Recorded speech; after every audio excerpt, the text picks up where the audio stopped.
the haze, a 30th year, a turning key, a light no other eyes can see.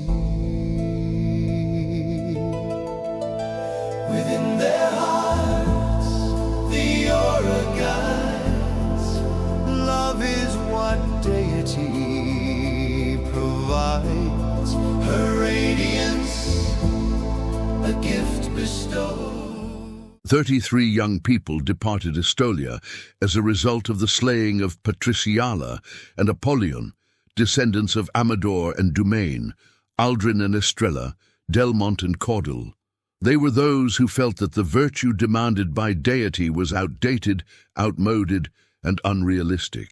As keeper, I felt a great sadness knowing that it was my failure that helped drive them from Estolia's nurturing arms. I can only hope that their descendants will rediscover Estolia and reintegrate back into her arms. Peritarsis, Capitulo 36. Bo looked at the man approaching them and marveled at the power emanating from him. He glanced at Emerald, searching for any sign that a ceremony was required. She merely looked determined. "How is Rhea?" she blurted. The other man did not appear surprised. His tone was even and controlled. "As I understand it, your father arrived in time to give her a blessing. She had twins, a boy and a girl. Tsar declares they have more children than anyone had a right to expect after only 4 years of marriage." That seemed to soothe some of her agitation. She drew in a slow breath and turned to Bo. After another steadying breath, she faced him fully. "Bo, this is my cousin Nicodemus Luciano Zakarian. He is the keeper, last resort, and first consul to the king." She inclined her head toward Nico. "Nico, this is Bo Amador." Nico extended both hands, palms up in invitation.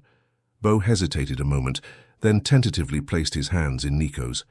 A jolt of sensation surged up his arms, similar to what he felt when he first touched Emerald. Nico's eyes met Bo's, assessing his worthiness. After a brief pause, Nico released Bo's hands and gestured toward the table. Just after they sat down, a woman with extraordinary multicolored hair entered the room, pushing a cart with tea. She set it out on the table along with 4 cups, before sitting next to Nico, her hand finding his in a gesture that spoke of a mutual affection and camaraderie between the two. Her hair was dyed a literal rainbow of colors, only emphasizing both her natural presence as well as her height, broad shoulders and large frame. She wasn't as tall as Emerald, but she carried off her unorthodox appearance with aplomb. "Bo, this is my wife, Kenzie. Kenzie, this is Bo Amador. He only just discovered that he is Estolian and is here to get a sense of who he is." He shook her hand without any profound jolts of sensation and exchanged polite greetings. "Nico, what is going on?" Emerald demanded. He looked from her to Bo and back again. A slight smile curved his lips and he asked her, "What do you think is going on?" She made a rude noise, clearly exasperated. When Nico did not add anything to his question, she said, "Bo turned 30 today. He seems to see my aura." Kenzie made an exclamation of delight at that, her whole face lighting up in pleasure. Bo looked from her to Emerald, and then finally to Nico. Nico's smile was gentle when he asked Emerald, "You do not believe he is seeing your aura?" She flushed in embarrassment. "Why would Deity do it?" She asked. "Do what?" Bo asked. No one answered him. His jaw tightened. "Would someone please tell me what the hell is going on?" Nico leaned back in his chair, clasping his hands over his abdomen. He glanced briefly at his wife, then to Emerald, before fixing his attention on Bo. "In the Estolian faith, one of the primary goals of every man is to find the woman who is perfect for him so that he might marry her as soon as possible after his 30th birthday. Deity, which is what we call our God, will help a man to know when he meets the woman who is perfect for him, if he needs help, by showing him her aura. When a man sees the aura of the woman who is right for him, he is compelled to cement the union. Emerald is having trouble believing that Deity has indicated to you that she is the one woman who is perfect for you." She was right for him. That much was obvious. But a woman that vibrant, that beautiful, could have any man she wanted. Why would she want him? Tall, lanky, Forgettable. Penniless.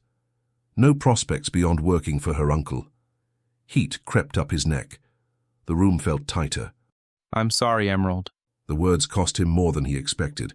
A sharp internal wrench, as though something luminous had been placed in his hands and then taken away.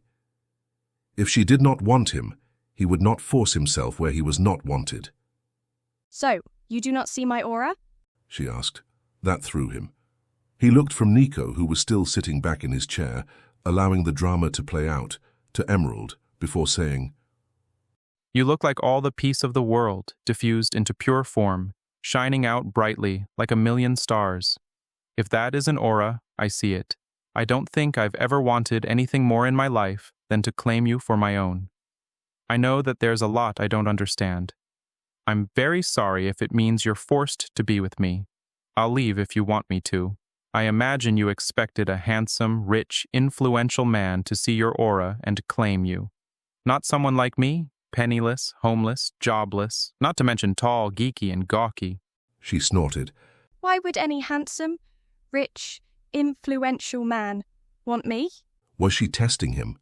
But you're exquisite. His brows pulled together, and he glanced briefly at Nico.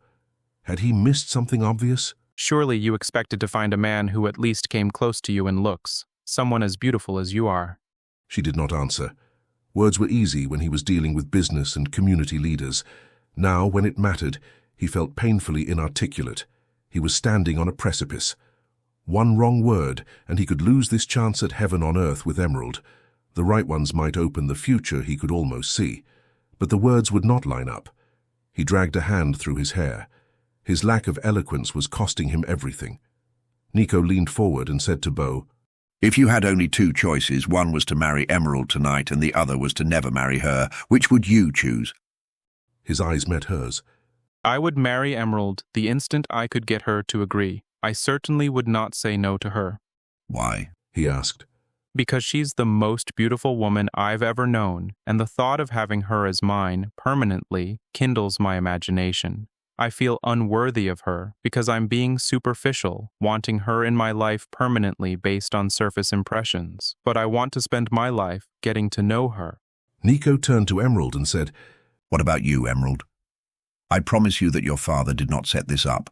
Bo is entirely in ignorance about auras, Cailey's, and even his birthday was a mystery to him. Are you willing to keep his soul safe? Her attention winged back to him, and she reached out to deliberately touch his hand, sending a familiar jolt of sensation through him. This is what it felt like to be lured by a siren. There was literally no other choice left to him but to follow this woman wherever she would lead him, whether it was to his destruction or to the paradise on earth her touch promised. He would go there gladly. Nico seemed to take that as a sign. He looked at Bo and said, I caution you, Bo Amador, to keep in mind that this step you are about to take is irrevocable. For now, I will escort you to a private room where you and Emerald can discuss the situation. If you do not believe you can remain with Emerald for the entirety of your life, I would encourage you to leave her untouched, and you should return to this office within the hour. Not even knowing what he was agreeing to, he nodded. He would walk over burning coals to reach Emerald and keep her by his side. Nico rose and reached out a hand to his wife. Come, Kenzie. As Nico and Kenzie walked toward the door of the extraordinary office, Bo turned to Emerald. She was on her feet, looking at him with a level of insecurity he disliked. He imagined how it would feel to dance with her, kiss her, hold her, possess her. Never before had any woman sparked his imagination like she did. He extended his hand to her, and ignoring Nico and Kenzie, said, Emerald, I can tell that there is much I'm ignorant about. The only thing I know for certain is that I want you by my side, forever. Please, won't you be my lady? I stand unworthy in her glow. No wealth, no home, no grace to show. Yet in her gaze I'm made anew, a man with purpose, pure and true.